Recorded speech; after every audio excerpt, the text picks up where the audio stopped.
Okay, so recording, I have started.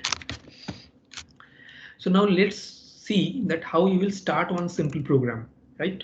So at first, what we discussed on the last day, that first we should have some directives, that whether you are going to discuss about your data segment, whether you are going to discuss about your instructions part, all these things. True. So first, what you will do? First thing, what you will do, that is you will mention your first directive, that is the data. And once you will write this dot data directive, what you will see that subsequent items stored in data segment at next available address. So all of this right hand side are the registers, their corresponding serial numbers, their corresponding values, every other thing has been mentioned here. So you have just written your data directive only, right? So then what you will write? You will create one label. So this is you are creating. This is not any inbuilt word, or this is not any library word of your MIPS language, right? So this thing you have created one label. So once you have created the label name, you have to put one colon. The proper indication that how you will create one label, the proper format, that is a colon name, the label name followed by a colon. Now this thing you can write anything. I have write MSG1. You can write your name, you can write your surname, whatever maybe you would like to write. Everything is acceptable. Now the next thing is what type of data you want to store in this level. Right? On the last day, what we discussed, that if you try to store a character type of data, then separate directive we will use. If you try to store a character which will be stored in a format, which format I can say, that is the byte format, 8-bit byte format, then what you will write? You will write another directive name. So we are thinking that we are now going to store this character in byte format. So you will write this thing byte, store the listed values as 8-bit bytes. True. Okay. So now what you will do?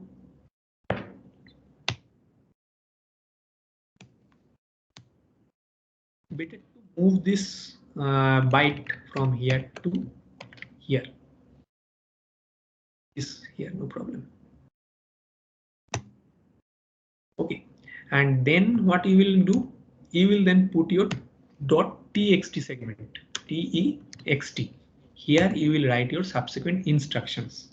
So first, what you have to do? First thing, what we checked from our the set of directives or set of instructions or set of systems calls. Again, we can just try this help file. We can open the directives. We can open the syscalls, all this thing. So first thing, what we see that when you are trying to display some string type of data or character type of data, you have to follow the proper format. So first thing, we are trying to get this as a string, right? Print string, code in V0 will be 4 and corresponding argument will be A0, right? You can just open this thing, you can check this thing. No need to remember anything. Okay, so that means first thing what you will do, first thing you will write here your LI, that means load immediate, which register you are going to use now. First thing you will use the V0, right? Because V0 is the first register what you have to always use. Okay, if you put your cursor on V0, you will see that expression, evaluation and results of a function. So whatever you will do for a function, you maybe try to express something, you may try to write something, you maybe try to print something. So every time you have to start with this V0 register. So you have just written load immediate $V0, right? So then what you will do? You will write the corresponding syscall code. What was the syscall code in case of $V0? Again, you can check, no need to remember repeated time I am saying, you can just check it from here. It should be 4, right? Here you can see code in V0 is 4. So you will simply write here a 4. Next thing what you will do, you have to pass the argument. So what argument you will pass? Load address, right? What argument? It is $A0. Next thing what you will do, you have to put what thing, which address or whose address you will pass. Any idea? Just think that you are trying to print this thing, this H. You are storing this H into this level, MSG1. Which format? Byte format, 8-bit byte format. So first thing what you have to do, you have asked your V0 register that you are going to print one string type of data or character type of data, whatever you are comfortable with in this stage. Okay. Am I clear and audible? I think my network is creating some difficulties. No, here it's saying that network is creating some difficulties. Okay, it will be managed, I think. But still, if you face any problem, I will repeat this again. So anytime you will miss some word, you can tell me, I will repeat. No problem, whatever maybe. So then what you are doing, that you are asking your video register that you are going to print one string type of data. And with whom you are actually representing this? With this code 4. So you have written the code that you are going to print one character. Now which character you will print? So obviously you are going to pass the argument. And where the argument has been stored? In A0 register, right? So what you will write or what you will store in A0 now, where your character has been stored? In this level only, MSG1. So you will simply put here MSG1. Okay, and then what you will do? You have to tell the system that you are going to print this. So who will do this thing? Syscall will do this thing. Syscall just issue a system call. That means it will issue a system call through which it will get all the codes and all the corresponding messages, all the thing. Then what you will do? Next thing what you have to do, that thing the stop or exit your program, right? So we will check what is the exit code actually. Let's see what's the exit code. Again, we will go to syscall and we will check that what is the exit program code. This one, exit terminate exception 10. So that means you will simply put here li $V0 10 and then syscall again. Now different time you will see that in the data segment someone used to create another label here. Okay, just like anything you can write, like it is a one label. Another thing, some public used to write like here the first code followed by one label instruction like this. So why they would like to use this label here also, right? There are several kind of advantage using of this label, because I am writing a simple short code, so that is why it is not required. That is true. The simple code is sufficient because you are just writing a 3-line or 2-line code. But see, whenever you are writing some set of instructions or bunch of instructions, might be you are writing some branch, like you are writing a type of if else, you are writing a type of for loop, you are trying to write case control structure. So all these things, maybe you have to jump from this segment to another segment, right? So if you are marking this segment as first and later you have created another segment, just like name as, so then you can simply write here the corresponding code that your code will jump directly from this zone to this zone. That will be also exemplified. That thing also will do in lab. So this type of also instruction will be available. So whenever you will see this type of thing, that some thing has been written followed by some colon, it is basically nothing but a label. So That thing you may do, you may use, you may not use, that's up to you. And we are using this thing to call this part. So now what you will do, you will simply save it. You will then assemble it. So put it here. You can see the assemble the current file and clear breakpoints. So you can assemble it. Operation completed successfully, right? And then what you will do, you will just run this program. So after running, you will get the same string here, character basically H. Now the point is here we were writing, right? So what is this part? Execute. You can see whatever code you have written, all these things are mentioned here also in this source part. You can see. Okay, here corresponding addresses are being shown. And here the opcodes are being shown. And here the basic instructions are being observed. Parallelly, after execution, what the values are generating. That means we are trying to print H and we were storing it into byte format. So what is the corresponding ASCII code of H? Capital H, I think we have written. Yes, this is capital H. So that means it is A, B, C, D, E, F, G, H. So that means 65, 66, 67, 68, 69, 70, 71, 72. Now check what the value has been stored in this value segment. 48. I have already told that this is 32-bit data and all the data has been mentioned here in hexadecimal format only. True. So that means is 0x mentioned, that is it is hexadecimal number. So if you convert this number into hexadecimal to decimal, what you will get? It is 4 multiplied by 16 plus 8. That means 72. So that means your ASCII corresponding value of H has been stored into this zone. Now here you have put here the hexadecimal address clicked. That is why the address are being shown in hexadecimal format. If you don't put it, all these addresses will come in decimal format. These numbers, you can see these numbers. Okay.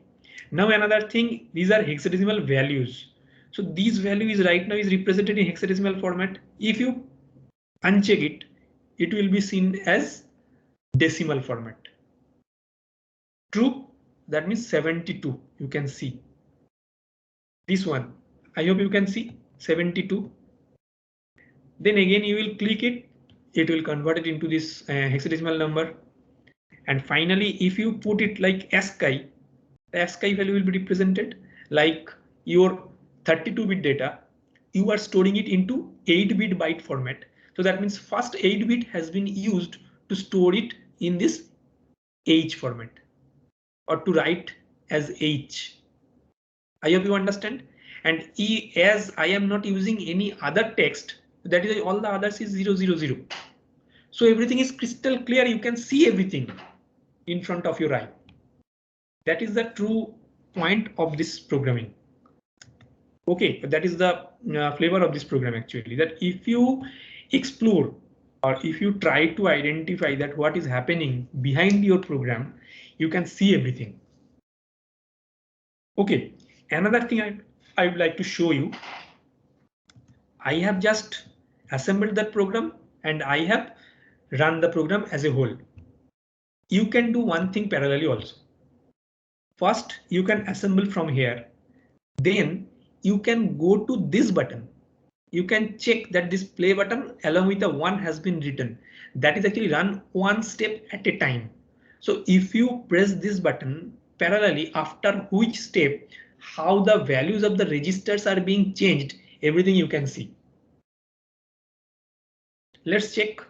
First thing, what was in our program, that your message 1.byte H, then LIV04.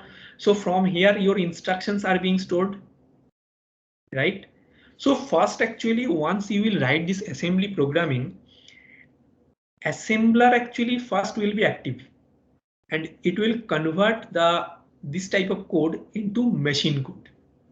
So let's check. If we try one step run, you can see that first thing, your pointer, this thing has been green, right? So this register is activated now. And what the value it is storing? It is 4. It is 4. True. So that means from this and from where this 4 is being observed, you have passed already this 4. Right? So this 4 actually this 4. I think you can relate. Right? First, your instructions has been started to execute. First instruction was load immediate $V04. So that means this is your immediate addressing mode. The operand itself lies in this instruction. So this is your operand and it is just stored in this value V0. Next, once you will start another step, it will go to assembler. And assembler is storing one address. So from which address actually your first instruction will be executed. Okay. Then the next thing what we can see. Again, do one more step. You can see now it has come into the A0 part. And A0 is holding the same address what was earlier stored in V0. That means the address part I am talking about. V0, you can see only the code, but particular address has been transferred to assembler, and from assembler it has been now transferred to A0. That means the A0 register. Okay. Then you have called the system call. So then what you will be done, you will have that run one step at a time. Again, you are pressing it here. See here now this H has come in your run out input output window. The below bottom, right? This H has come now. But still you are not getting this message that program is finished running because your program is still running. Right? If your program is finished running, then this message also will come. But right now, A0 address, corresponding address has been called from this level, and this level stored data H has been printed only as H through syscall. Now again, when you will run one step, what should be done? This V0 should be updated with this value 10. We will see again one step, see V0 and this value is A. A means in hexadecimal it is 10. So that means now your V0 is storing the data as 10. Next again one step. Your program is finished running. So this syscall has called this V0 is holding one value as 10. So that means you have to now stop your execution. So your program has been stopped or finished running. So this is the whole format. Okay, so anyone of you is having some queries regarding the steps or how this registers are being transferred from this zone to this zone and another zone to another zone, you can obviously ask, please, because this thing, I hope from tomorrow, this thing will be started in lab. Okay, yes, someone was trying to say something, I hope. Sir, I'm not totally sure. Siddhant, I just missed what you were talking. Could you please write if any network problem is there? Can you explain it again? Again, okay, good. Yes, obviously, I can explain. So should I write it from the beginning again, or I can just tell this? No, sir. My specific Steps. doubt is that which line is responsible for what action. Okay, good. So then we can just first clear all the messages. We can clear all the input output messages, all the steps. Right, now program is there. So now the first thing when you are we are starting, just you have completed your writing. You have written a data segment first. So why you are writing this data segment? And data segment is actually those part of your program where the subsequent data items you are storing. So which are the subsequent data items? Maybe in your program, there are some variables, there are some data, say maybe you are trying to add some numbers, some predefined numbers you are trying to add, or some predefined data you need to print, right? So all these datas are need to be stored here only in this data segment. So how you are actually differentiating this segment? Now you are using directive. Just like you are giving direction. Who is giving direction? Directive is giving direction. What type of direction? That in this following block, I will store my data items. Right? So to store the data items, what the directive you are using? That directive is dot data. The first line I have told you just now. If this thing is not remembered by you, what I have told, or it is not possible to you to recheck the recordings, you can just start here. You can put a mouse pointer here. It will automatically show that what is this data items. You can see that subsequent items stored in data segment, or you can open this help file. Right? You can go to the directives part. You can get all the directives details also here. Data. Okay, so this is the first line dot data. Then next row, what you are doing? You are creating a label. This MSG1 colon is actually a label, user defined label. So what does this label do? This label will store the information which you are trying to print. Okay, so now what you are trying to print? The single character you are trying to print, H. In which format? That also should be mentioned, that whether you are trying to print this H as an ASCII character, or whether you are trying to print this H as a 8-bit value, whatever may be, you can do different things, right? So who will instruct about that in which format you are storing your characters? You don't know, so someone will instruct you again. Directive will give you the direction. So if you try to store it in a 8-bit byte format, then you will mention the dot byte.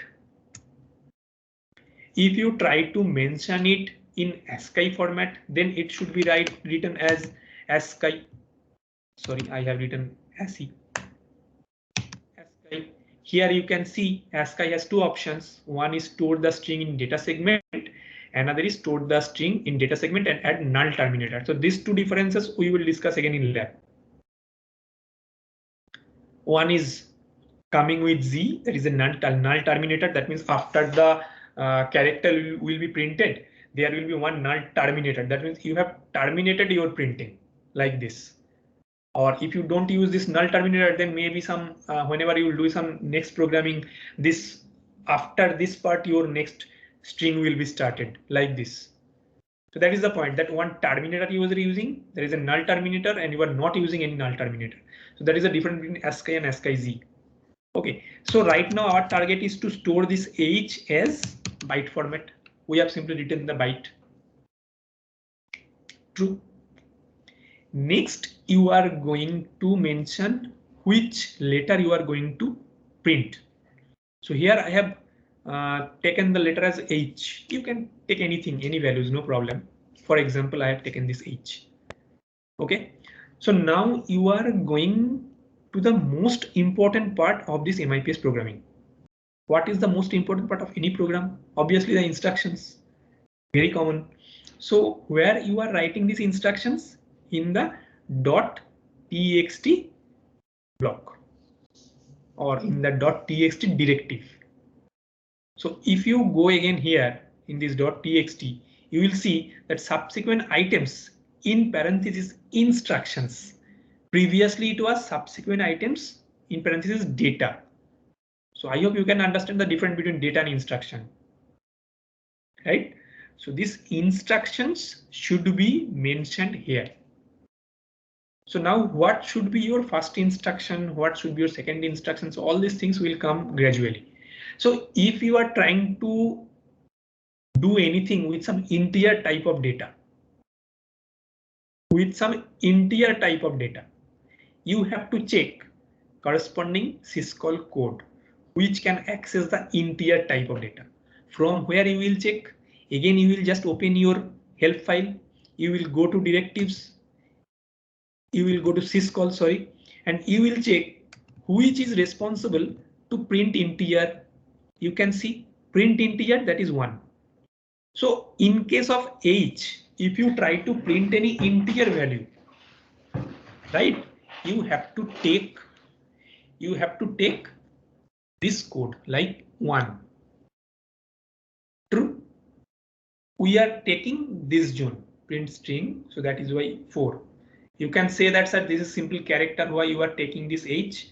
Actually, there's the advantage that you can also add some extra character, so that is why if you write only string, that is sufficient to print the character also, string also. You can also do the string, character part. That corresponding syscall code is also available here. This one 11. You can use it also, no problem. Okay, so I have checked first that I have to do what? I have checked that I have to print one character. So that is why I have taken the syscall code as 4. I have written the syscall code as 4. Now, once you are writing the syscall code as 4, you have to check what should be the subsequent arguments. And you can check in this table that next argument should be $A0. This register. So you have written the $A0 register. What argument you will pass? Simply the value you are trying to print, that argument, and where you have stored this character in this level, MSG1. So that is why first you have asked your system that I will go to print one character. That is why corresponding syscall code I have stored in my V0 register. Then subsequent argument you have to pass. So that argument should be passed through the A0 register. You have written load address A0, whose address should be written. Now where actually your data has been stored. So that stored has been done through this MSG1 label. So that is why you are writing LA $A0 MSG1. Then through syscall, you will first go to V0. Then through V0, it will get the message that now I have to print some character or string. Then it will be checked that what has been stored in A0. Then through A0, the label will be received, and corresponding label will give you the data H. Once this syscall has been done, your system will wait for the next instruction. So again, what it will check? It will check again in V0. And what the code it is observing in V0? 10. So what is the corresponding function of the 10 syscall? You can check in this table only. You can see that 10 is for exit.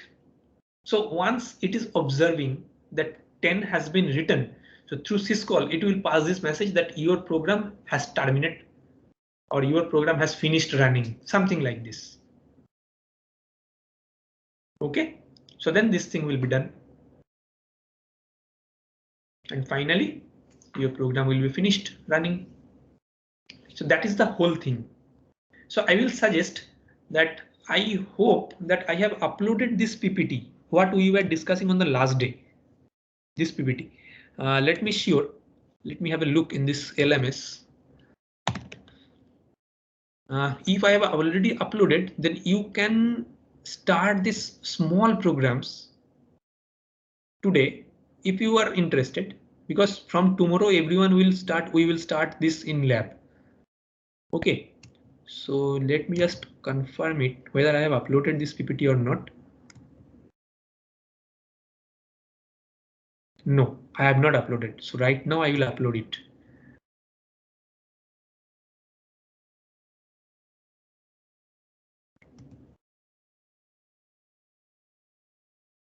Okay, let me complete this lecture, then I will upload. Just remind me once I will stop discussing, then just remind me, I will definitely upload. Okay, I think this thing can be uploaded, right?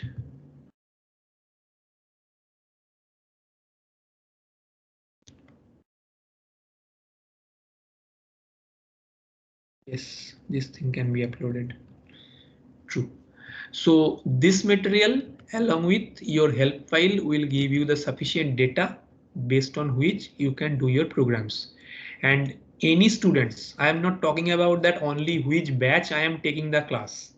Okay, because in lab maybe three of you or G1, if I combine G1 and G2, then maybe maximum 3 batches lab is being taken by me, or maybe 2 batches. So if any other students whose lab is not being taken by me, as I have also covered this thing in theory, so they can always welcome to ask anything regarding this lab part also. Okay. So obviously in lab everything will be done and you will be taught everything, but still if you think that something I can help also, definitely without any hesitation you can ask. So now this one. So you can read it. Okay. So I think basic program you can write now. Now I have to move into some deeper part of this MIPS instruction, which is this parts. So this MIPS memory organization, already we know that this is 32-bit data. So that means first one will hold 32 bits of data. Then why anyone can say that why this 0, then 4, then 8, then 12, this type of writing has been there.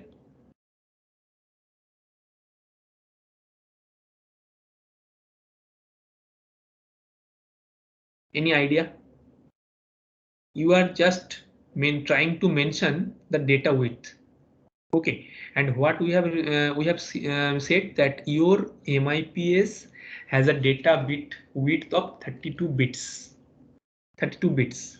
So if you try to represent the memory structure as a bit format, why the addresses are being mentioned like 0, 4, then 8, then 12, like this way? Any idea? Anything, any wild guess also acceptable. Bytes. Yes, They are the number just of little bit of elaboration. You are correct. bytes. Number of bytes, right? So that means 32 bit. So that means 32 bit is actually how many bytes? There is 0, 1, 2, 3. So all these 4 bytes are there in this 32 bit, right? This thing I hope you are trying to say. Then 4, 5, 6, 7, then 8, 9, 10, 11, just like this. True. Okay, so that means your registers will hold 32 bits of data, and if you are representing it in a 8-bit format, so then 8, 8, 8, 8, all 8, 4, 8, you will get the 32. Then 8, 8, 8, 8, again you will get 32 like this. It will be aligned. Okay, so this thing was the first point. Now if you go in further, like what the other thing is there, this is a basic example. So we have already done this. This is a little bit of bigger program. This ASCII, that means it is actually the part like where you can store a string. Right. No, previously we have given the example of a character. All of these things same. This is also at the directives. What you can also get from this part, from this directive of this software. This is MIP's register names. Okay, these are the all system call code, and their corresponding arguments, types of memory, what types of memories are there. So the most important thing, what I would like to show you now, that is the MIPS instruction format. Lots of numerical problem you can expect from this part. Okay, so I will also manage some problem in also cover some problems in lecture. I hope some practice set also you're trying to upload. Okay, so these are the MIPS instruction format. You can see total length obviously 32 every time, because we have seen that our MIPS is instruction which have 32 bit of width, right? So now see later has been given here like RIJ. What are they? These are actually type of instructions. Okay, so what type of instructions are there in this instruction format? R means register type, I means immediate type, and J is for jump type. Parallelly, you can see some of the segment like 6-bit, 5-bit, 5-bit, 5-bit, 5-bit, 6-bit. All these things also are there. So each and every indicates some specific thing which you have to follow when you will solve the problem. So let's say the initial thing, the 6-bit. In case of R, it is 0. In case of I, in case of J, it is opcode. So as R is registered type of instruction, so that is why in case of R, always it will be 0. Now in case of R, some other data also are there which may not be available for the other format. Just like RS. RS is for register source. RT, register target. RD, register destination. SHMT, shift operation, and FUNCT is for function. So all of this corresponding code will be given.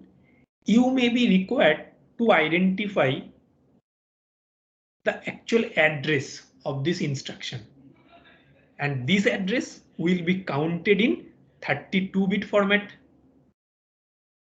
Okay, so here you can see, if you know, now just think, if you know the proper values of this RS, if you know the proper values of this RT, if you know the proper values of this RD, and obviously this SHMT function, then only you can calculate the whole bit, this whole 32-bit value, and you can say that yes, your this R type instructions holding the data of this thing or holding the address of this thing like this. So initially, before touching any numerical problem, just think that right now we are trying to mention some type of instructions. Which type of instructions? Different type like R type, I type, J type. R is for register type, I is for immediate type, J is for jump type. This different type of instructions. Okay. Now the next thing you will see some example that what are the register type instructions, what are the immediate type instructions, what are the jump type instructions. So as I already told you, in case of when we are writing the program, that what are the advantage of writing these labels, right? We were writing some labels here. Here you have written some label here for the data, and also I was saying that here you can also write some data label. Sorry, this may be one label. Here you can write another label. So what are the advantage of this label? Function of this label is if you try to write any jump type instruction, then you have to mention this label only, followed by your jump instruction. Example, we can check. See the last one, the bottom one.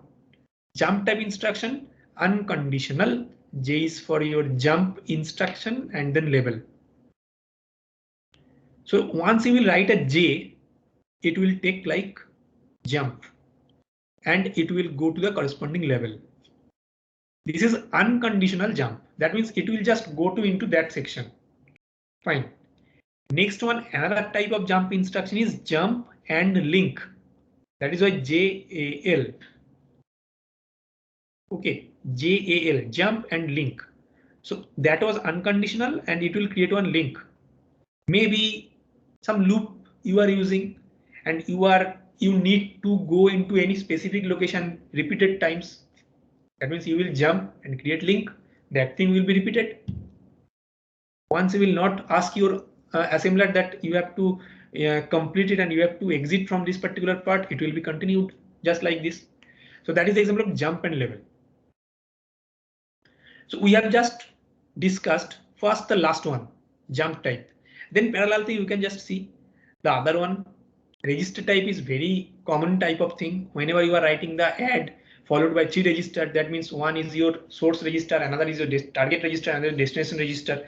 That means it is just like say you are trying to add between T2 and T3 and your result will be stored in T1. You are trying to perform the OR operation between T2 and T3, your result will be stored in T1, just like this. Okay, then another thing is immediate type. and you can see in for immediate type I has been added.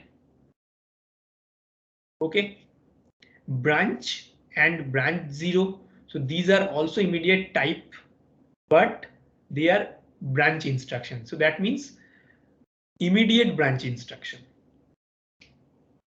Okay, and followed by some load store operation also.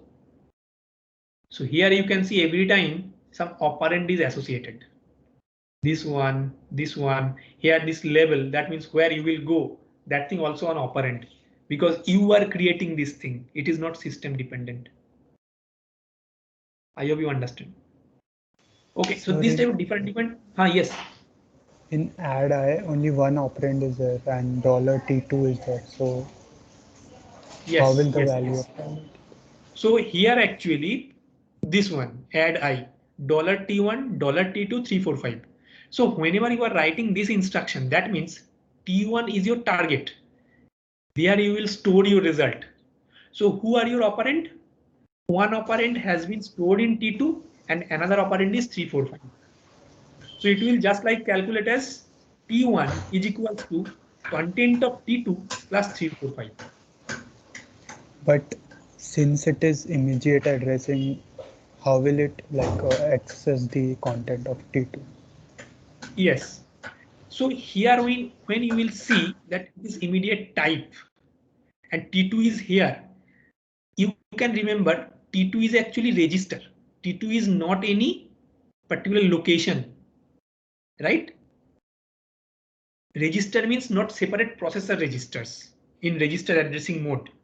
So once it will be accessed this I, it will definitely hold the content of T2. It will not check which is the location of T2. And once it will be not I type of, that means direct type of, then it will fetch the address of T2 and from there it will take the values. So once you will get this I, directly the content of T2 will be accessed. It will not take that T2 as an operand or address. It will take the values only. Once it will take the I. Same thing will be happened in case of OR, same thing will be happened in case of SLT. Okay, sir. So if you go to the next, you can see that some other thing like in case of RIJ, you are getting OP, you are getting like SHAMT, IMM. So different type of notations also are available, right? So this RS, RT, RD, as I told that they are actually some registers for our source register, destination register, this type of registers. OP, FUNCT is the codes that determine the operation to perform. That means which operation, maybe it is add, multiply, load, store, which operation you are going to perform. Okay, and this type of thing like SHAMT, immediate, address, those are all values embedded in the instruction. So once we will start one example for this problem on the next day, this example I will touch first. Okay, it will be much clearer. So today some basic MIPS program I have shown. I hope that tomorrow onwards when you will start lab, after the basic discussion which will be continued in lab, then you will be able to do some basic programs. And those batch whose programs will be taken by me, I will again repeat the same thing in lab first. It is new, so it may require some more discussion or more elaboration. So we all will give you those times. So don't be hurry. Okay, and if you check that this first assignment, that means the third assignment, literally, or first assignment for this MIPS programming, better to get more time to submit. That thing also can be provided. You will just think that first thing should be clear. If the first assignment is clear, then the latter one will not create any problem. Okay, so I will stop here and I have our next class on Wednesday. If I not making any mistake. So our next class on Wednesday. So then on that day,